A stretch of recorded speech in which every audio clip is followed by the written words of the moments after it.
শ্রদ্ধেয় সম্মানিত সমস্ত প্রেস মিডিয়ার ভাইয়েরা বোনেরা, আমি sister Reba Veronica D'Costa, saint Francis Xavier school and college student counsellor, Laxmibazar. আজকের এই সুন্দর সমাবেশে এসে আমার খুবই ভালো লেগেছে যে আমরা প্রত্যেকে ধর্মগুরুগণ একটা ঐক্যমতে এসেছি যে আমরা সম্প্রীতির দেশ চাই।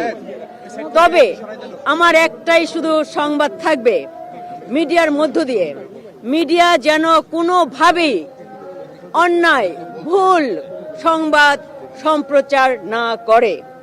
দ্বিতীয়, যুব সমাজ যারা নাকি বাংলাদেশের এই নতুনভাবে একটা স্বাধীনতার কথা চিন্তা করেছে, তারা যেন সব সময় সংযমী জীবন, সহনশীল ধৈর্যশীল জীবন যাপন করে, যেন কোনোভাবে যুব সমাজের যেই ব্যক্তিত্ব, যে লিডারশিপ, যে সম্মান, যে মর্যাদা কোনোভাবে যেন ধ্বংস না করে।